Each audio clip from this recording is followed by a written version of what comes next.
万千惊鸿聚堂来，你走。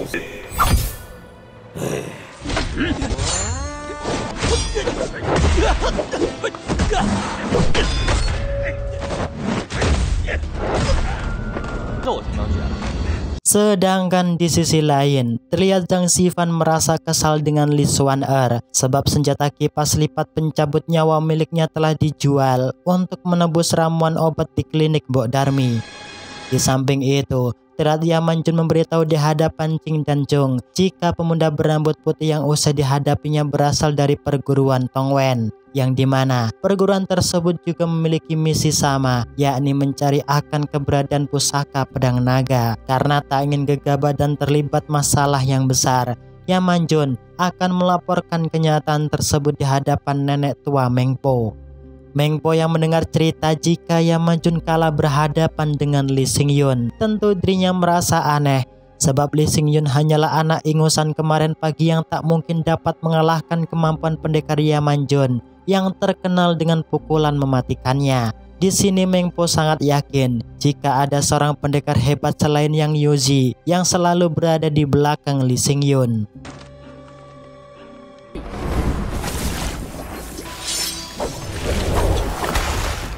Di sisi lain, di dalam perguruan Tongwen, ayah angkat yang sekaligus sang tetua perguruan yang mendapat laporan jika Zhang Yifan telah ditemukan. Ia memerintahkan untuk mengirim surat memberitahu Zhang Yimen dan Xiao Yimen agar dapat membujuk dan membawa kembali Zhang Yifan ke dalam perguruan.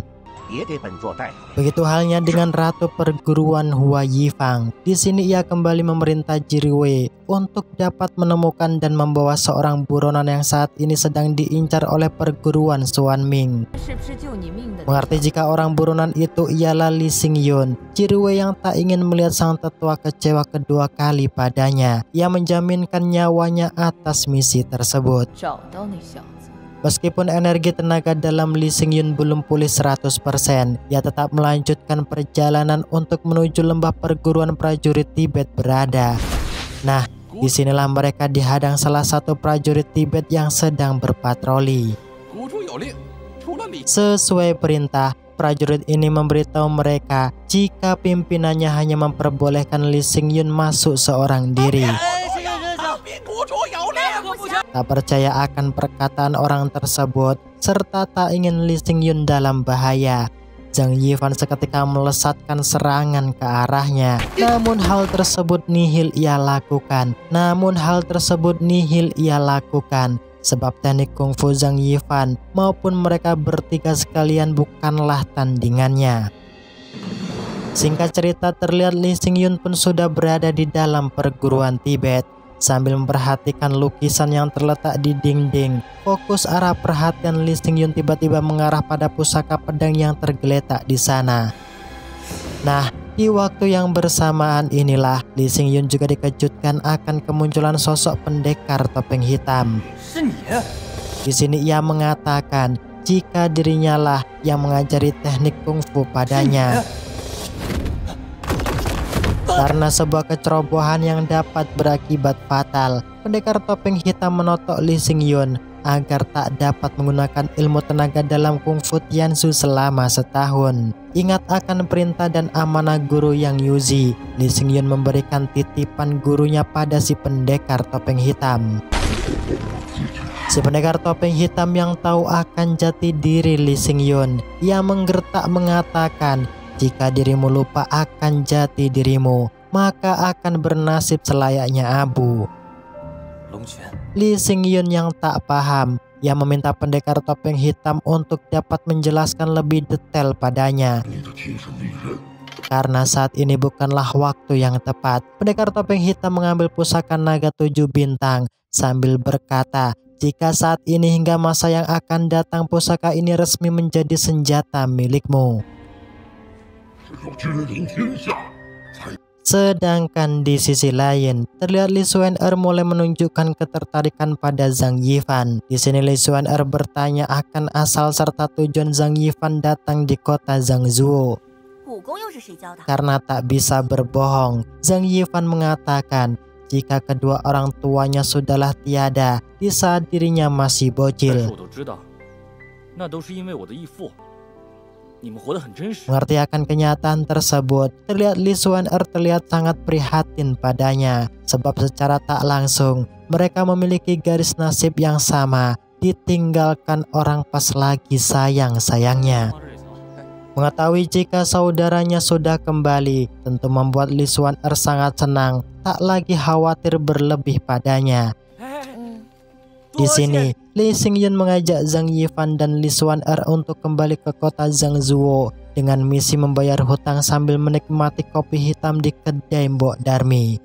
Tak percaya akan kemampuan Li Xingyun di masa depan, asisten si pendekar topeng hitam mengatakan jika pusaka pedang 7 naga tak pantas baginya. Di sini si topeng hitam mengatakan jika dirinya akan bertaruh nyawa demi masa depan Li Xingyun, sebab ia merasakan jika Li Xingyun ialah badai yang dapat menerpa api dan lautan.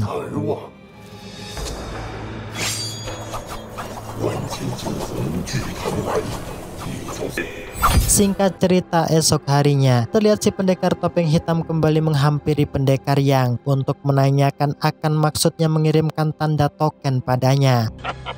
Nah, disinilah baru terungkap jika pendekar Yang dulunya ialah seorang agen rahasia ninja assassin di bawah kekaisaran yang telah melakukan pengkhianatan. Sedangkan si pendekar topeng hitam merupakan Perdana Menteri Kekaisaran yang ditugaskan untuk membasmi segala kejahatan dan pemberontakan. Karena misinya belumlah tuntas, serta belum ingin mengotori tangannya membunuh guru yang atas kesalahannya 30 tahun yang silam, si pendekar topeng hitam memberitahu guru Yang jika pusaka pedang 7 naga yang diburu oleh semua aliran perguruan besar usai ia serahkan pada Li Xingyun. Mendengarkan akan berita tersebut membuat guru Yang sangat khawatir akan keselamatan Li Xingyun, meskipun dirinya dijas oleh si pendekar topeng hitam sebagai penjahat besar. Begitu halnya dengan pendekar Sangguan, terlihat dirinya mulai mengikuti akan arah kepergian Li Xingyun agar dirinya dapat melindungi dan membantu Li Xingyun dari cengkraman para pendekar di segala aliran. Dan benar saja, di sini mereka dikejutkan akan kemunculan para pendekar perguruan Xuanming yang tetap berambisi keras untuk mendapatkan pusaka pedang naga. Li Xingyun yang tak terima melihat warga tak bersalah mati di tangan Yamajun. Dengan dibantu Zhang Yifan, mereka pun melesat menyerang dengan amat brutal.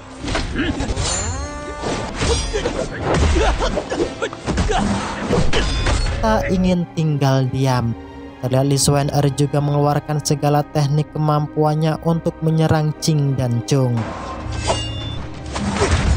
Qing dan Chung yang memiliki siasat lain, ia pun sengaja kabur dari pertarungan tersebut. Nah, disinilah terlihat Yamajun kewalahan tak mampu melawan kehebatan Li Xingyun dan yang lainnya.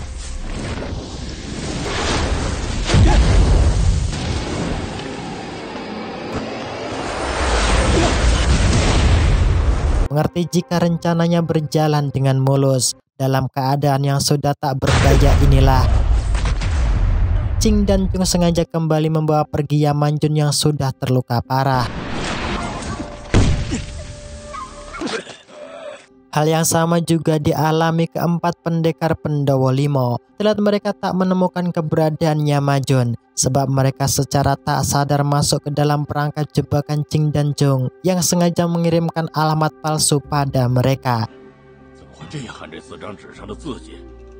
Karena memiliki rasa dendam akibat sering diremehkan dan direndahkan dengan keji, pendekar Qing dan Chung sengaja membunuh Yamajun dengan menyerap segala budidaya ilmu kanuragannya. Secara tak sengaja inilah aksi yang dilakukan Qing dan Chung diketahui Jirue. Mengerti tindakan mereka sangatlah menguntungkan baginya. Di sini Jirue menggertak mengancam mereka agar dapat memberitahu keberadaan pusaka pedang naga tersimpan jika tak ingin rahasianya terbongkar. Qing dan Chung yang tak bisa menolak, tentu mereka akan mencari tahu lebih jeli akan keberadaan pusaka pedang naga tersimpan. Sangguan yang paham akan teknik bela diri yang dikeluarkan Zhang Yifan. Di hadapan Li Xingyun ia mengatakan jika Zhang Yifan berasal dari perguruan aliran sesat yang sama jahat serta liciknya dengan perguruan Xuan Ming. Zhang Yifan yang tak terima akan perkataan Sang Wan, ia berusaha membela diri dengan mengatakan jika perguruan Tongwen tak seperti apa yang mereka nilai. Li Xingyun yang sedikit percaya dengan perkataan Sang Wan, dengan nada sedikit membentak, ia menyuruh Zhang Yifan untuk dapat pergi dari hadapannya saat itu juga.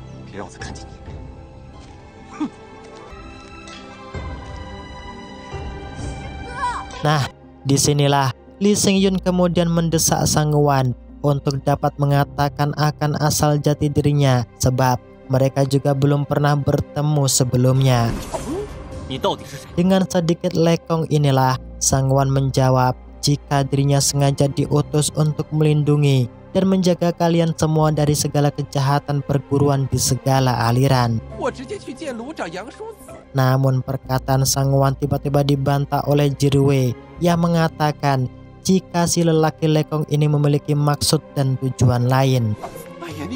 Di sini Jirwe kemudian mengatakan akan misinya di hadapan Li Xingyun jika dirinya ditugaskan oleh Ratu Li perguruan Hua Yifang untuk membawamu ke dalam perguruan. Jika tidak, maka hidupnya dalam ancaman.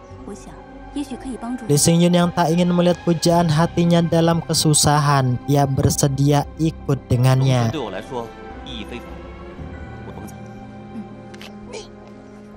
Dalam keadaan sedikit teler di kedembok Darmi inilah Zhang Yifan dihampiri sosok bermuka bandit yang amat mengerikan, yang ternyata mereka ialah paman seperguruannya di Tongwen. Karena tak ingin direpotkan, Zhang Yifan dibawa paksa untuk kembali ke dalam perguruan oleh kedua pamannya. Singkatnya, sesampainya di dalam perguruan Tongwen, terlihat Zhang Yifan sangat ketakutan bertemu dengan ayah angkatnya, Tetua Tong, yang mengetahui jika Ratu Li perguruan Hua Yifang berkeinginan menangkap Li Xingyun. Ia pun seketika memerintah Zhang Yifan untuk segera pergi menjemput Li Xingyun untuk datang di perguruan. Mendengarkan akan titah perintah tersebut, Zhang Yifan mengatakan siap laksanakan di hadapan ayahnya.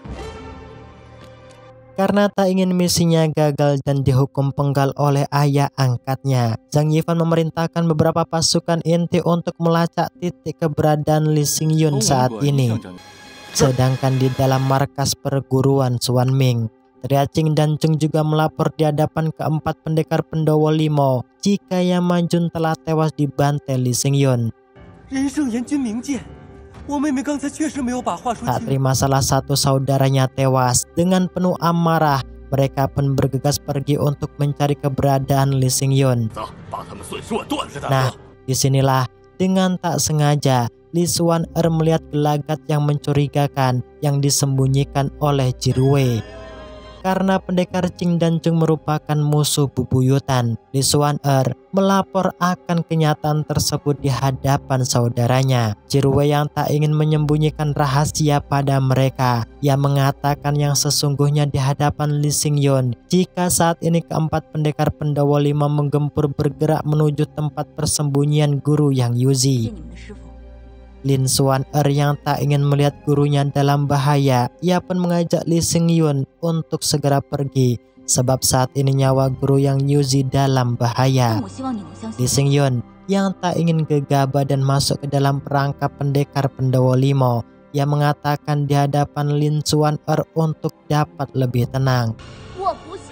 Dalam kondisi yang sulit untuk ditebak, serta tak ingin saudara perempuannya dalam bahaya, akhirnya Li Xingyun bergegas pergi kembali ke rumah persembunyian gurunya. Dan benar saja, sesampainya di sana terlihat rumah guru Yang Yuzi sudah terbakar habis oleh api. Tentu hal tersebut membuat Lin Xuan menangis mensedih, sebab guru Yang Yuzi sudah ia anggap seperti ayah kandungnya yang selalu mendidik dan merawatnya dengan baik. Nah, di waktu yang bersamaan inilah keempat pendekar Pendowo Limo datang menemui Lee Xingyun. Tentu, kedatangan mereka tak lain untuk membalaskan dendam atas kematian salah satu saudaranya. Lee Xingyun yang merasa ada hal yang ganjal, tentu dirinya melakukan pembelaan sambil menantang mereka untuk beradu mekanik sebagai bukti siapa yang paling kuat dan tangguh ilmu kanuragan kungfunya. Karena tak ingin terjadi hal yang tak diinginkan, di atas bukit terlihat Zhang Yifan dari perguruan Tongwen, Jirwei dari perguruan Hua Yifang. Dengan mode siaga mereka siap melesat untuk membantu Lee Xingyun.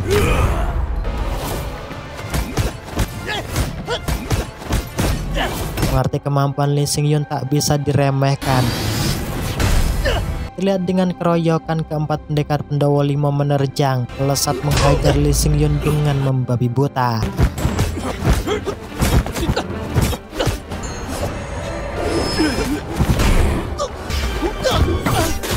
Nah, disinilah pukulan tapak bintang rawa rontek pun juga dikeluarkan yang membuat Lin Xuan-er seketika muntah darah. Lee Xingyun yang tak terima melihat kenyataan yang terjadi, dengan amarah yang berapi-api, tiba-tiba dari dalam tubuhnya mengeluarkan kekuatan budidaya yang amat dahsyat yang membuat keempat pendekar Pendowo Limo ketakutan melihatnya.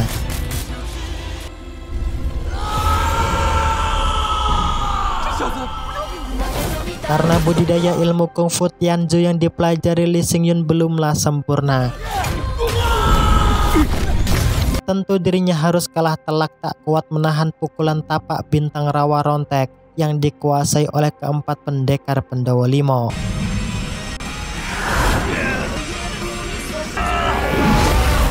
Dalam mode kritis inilah, untungnya Zhang Yifan dengan sigap melesatkan serangan yang membuat salah satu dari keempat pendekar Pendowo Limo tumbang seketika.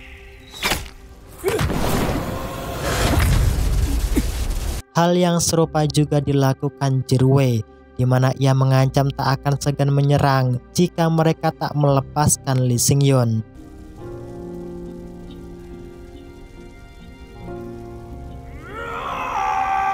Sang Wan yang tak ingin kehilangan jejak, ia pun menghentikan pacuan kuda Jirwei dan seketika menotoknya. Di dalam rumah persembunyian inilah, terlihat Zhang Yifan berusaha semaksimal mungkin menyalurkan energi murni mengobati luka Lin Xuan-er. Melihat kondisi Lee Xingyun yang belum siuman, terlihat guru yang Yuzi sangat cemas bahkan sedih melihatnya, sebab Lee Xingyun dan Lin Xuan-er sudah ia anggap sebagai anak kandungnya sendiri.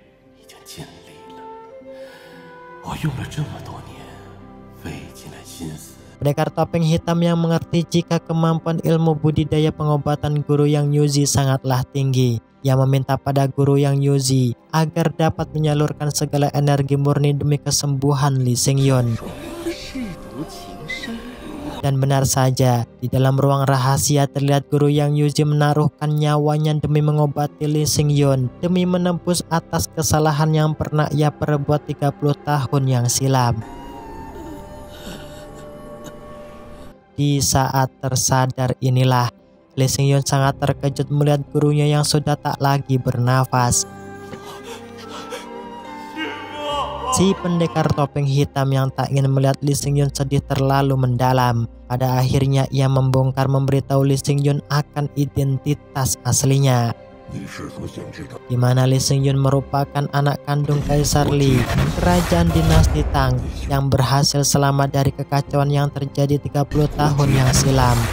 Tak hanya itu, pendekar topeng hitam juga memberitahu Lee Xingyun jika pedang yang ia berikan padanya merupakan satu-satunya pusaka peninggalan ayah kandung Lee Xingyun yang terkenal dengan sebutan pedang naga bintang 7. Mengerti akan kenyataan tersebut tentu membuat Lee Xingyun sangat terkejut, sebab selama ini pedang yang ia bawa merupakan incaran perguruan di segala aliran. Lee Xingyun yang penasaran akan jati diri pendekar topeng hitam yang tahu akan segala hal tentang dirinya. Ia pun menanyakan akan kebenaran padanya, karena tak ada lagi yang ingin disembunyikan di hadapan Lee Xingyun. Pendekar topeng hitam mengatakan jika dirinya ialah Perdana Menteri serta pengawal setia Kaisar Li. Karena selama 30 tahun dinasti Tang kekosongan seorang pemimpin yang adil berdarah biru. Pendekar topeng hitam meminta di hadapan Lee Xingyun agar dapat bersedia menjadi kaisar, melanjutkan perjuangan ayahnya. Dengarkan keinginan tersebut di hadapan pendekar topeng hitam, Lee Xingyun mengatakan jika dirinya sama sekali tak ingin menjadi seorang kaisar, sebab kehidupan penuh kebebasanlah yang sangat ia impikan dan idamkan.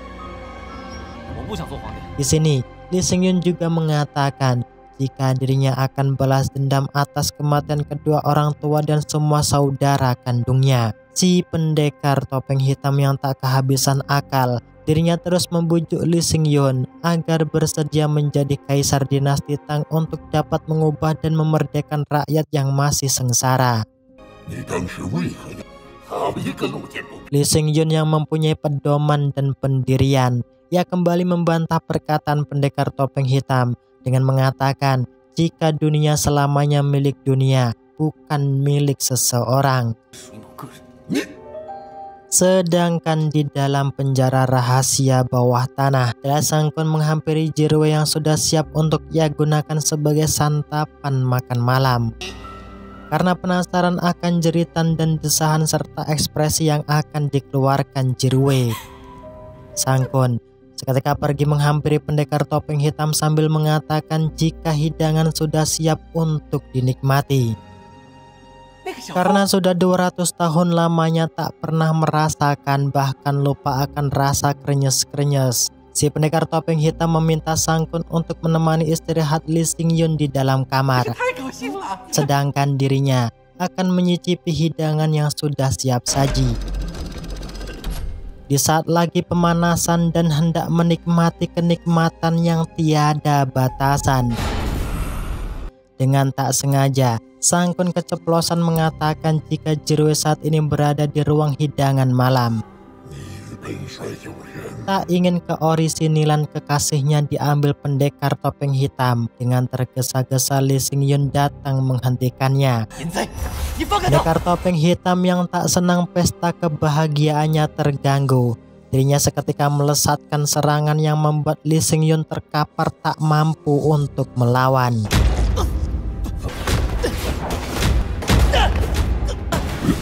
Di sini, pendekar topeng hitam mengatakan jika wanita itu ialah miliknya. Dengarkan ungkapan tersebut, Lee Xingyun juga mengatakan jika Jirwe ialah kekasih idamannya. Namun, perkataan tersebut tak digubris oleh pendekar topeng hitam. Di sini dirinya sambil mengatakan jika di dunia ini tak ada yang dapat menghentikan dirinya terkecuali Kaisar Li. Paham akan perkataan tersebut, seketika dirinya bangkit sambil mengatakan jika dirimu hanyalah seorang menteri, sedangkan diriku ialah kaisar, maka ku perintahkan dirimu untuk melepaskan Jirwe, serta jangan berbuat serakah, apalagi jahat untuk selamanya. Dengarkan akan tita perintah tersebut, pendekar topeng hitam seketika tunduk patuh di hadapan Lee Xingyun.